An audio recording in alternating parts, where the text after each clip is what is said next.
y'all, and welcome back to Duce with the News. If you are a returning subscriber, thank you so much for coming back to watch my videos. If you are new here, please like, comment, and share this video and join the family. Thank you.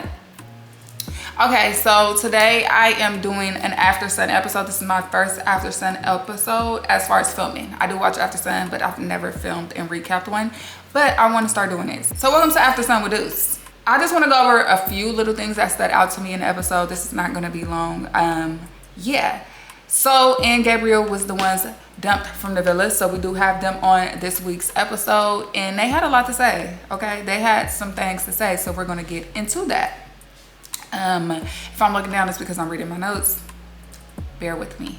Now, both Gabe and Sol felt like the couples in the villa were not open enough. They were very much giving clothes off, and we could see that just based on their exit combos or their exit comments when they left the villa.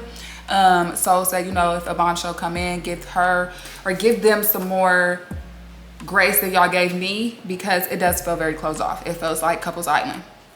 She ain't wrong for that completely, because I do feel like some people were not open to exploring her, but I don't know if they just didn't feel like it was anything there or if they was closed off. KC, one of the people who wanted to explore her but didn't, I didn't like that, because like, why are you pulling her at the end to talk to her, and in the house you barely want to speak? Like, save it.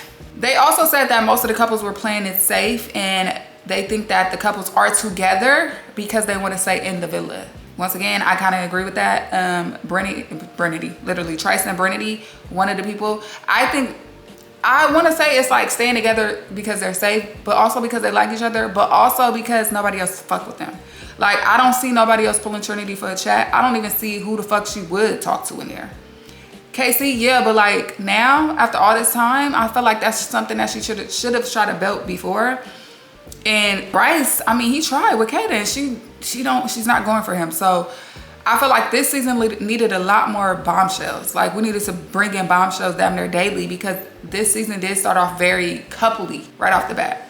So of course, one thing with AfterSun that is new is they show us like immediately aftermath once leaving the villa. I'm talking about walking out the villa, getting in the van, all of that. Get into the hotel. We get to talk to them the next day and see their interviews for the next day once they get their phones back. Gabe, they show him first. Once he got his phone back, you know, he is scrolling. He said he had text messages from people. But one of the first things he did was check Bea's profile, Instagram profile. You know, he's complimenting her on her runs and how she looked. And was I surprised? Absolutely not. I mean, I feel like Jen was just something to do for the time being. No shade. They did show like audio, or we heard the audio of Bea's live, and she basically was going in on Gabe for kind of like right off the bat after she leaving, he kissing on Jen. So she was like, what the fuck? Like, how could you crying and then I leave, next thing you know, you kissing later that night? I feel like come on now. Like, that's a little too much. Was them tears really real? Did you really feel some type of way? One thing Sol said to me that kind of irked my nerves, not gonna lie, is, mind you, before she even said this, she was crying. Like, when she called her aunt, she was just crying about certain shit. And I feel like you cannot cry and lean into this victim role, because I do feel like she leaned into that victim role a lot. I don't give a fuck, and I do not like that. I don't like when anybody leans into the victim role when they're not a victim. So she leans into the victim role, and then the next second she want to be this big bad, puff her chest out. And to me, it's like, you can't do both. I don't give a fuck. No, sensitive gangster wear. I don't care. I don't. Especially when you lean into one when one works for you, and then try not to when it don't. Like, I don't like that shit. But she said that she was telling Sierra and Teffy that she said Anaya and Melanie was threatened by her because the people they were in a couple with was attracted to her. First, the fuck, threatened is a reach. Now, maybe male, but if we using that dynamic, I mean, you was also threatened by male. Like, if we going basing it off of the shit we seen, and you saying that what we seen, she was threatened by you, you were also threatened by male, because you also felt somebody when you seen them kissing and you seen them talking and all this shit. So y'all was threatened by each other. Now, I don't think Anaya was threatened by you, because Anaya said multiple times, like, you can pull Sol, you can talk to Sol, I don't give a fuck if you talk to Sol. And I know a lot of people are saying, yeah, she's saying one thing, but her actions are showing something else. But I feel like Anaya's actions was more so to how KC was moving in a way. Like, it's like KC is saying one thing and doing another, which he did. He kept telling Anaya, like, hey, I want to talk to I just want to be with you. But he's telling So, like, you know, I do kind of like you. I did like you. I do want to have a conversation with you. I don't give a fuck if he's trying to protect her feelings. You can't be in this motherfucker saying like, oh, this is my experience too, but then be trying to protect my feelings too. No, that's not how that works. That's not how that works. Y'all can't say that Anaya was so thinking about Anaya that he didn't talk to So. But he's telling her that this is his experience and he want to enjoy his experience too. Like, that don't make sense. It's not adding up, y'all. So said also outside of Trinity, none of the girls really made her feel welcome. Shout out to my motherfucking girl, Trinity. Trinity is a real one. I'm sorry. I would take Trinity all the way to the end. I don't give a fuck who she's paired up with. They take them to the end. You take the 100K to yourself. Don't share with nobody. So also said that she felt like she didn't get to explore KC because Anaya kept pulling him whenever they did have a chat. She also said that he was a pussy for pulling her at the last minute when she was leaving and telling her his feelings. I do think KC was, I don't know what his motive was. Like, what was the motive of pulling her though when she about to leave out? I don't know. I don't know if that was something he was told to do. I try not to focus on what they were told to do and just what we see on the screen. So let me not say that. But I feel like, yeah, what was the point of that? Like, you didn't pull me enough. You pulled me that one time. You pulled me twice. The first conversation was just on some friend shit. The second conversation, you was telling me that it would take a lot to turn your head. Like, it's just, that's why I don't feel bad for Casey, because Casey, you had time to do what you were supposed to do. They were asked who they think will last to the end. Gabe said that he felt like Casey and Anaya definitely will, and he think they will last to the end, and they also have the most potential to last outside the villa. He said he don't think Kenzie and Corbin will make it to the end. I'm with you when you're right. I'm with you when you're right, Brazil. I also don't think that Kenzie and Corbin will make it. I think Casey and Anaya will make it to the end if they be able to test their connection.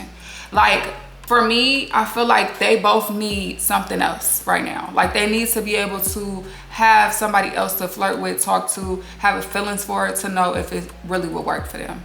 Because I feel like if they go in a situation and come out together, somebody's gonna cheat. Somebody's leaving because they didn't have enough time to test it, for real.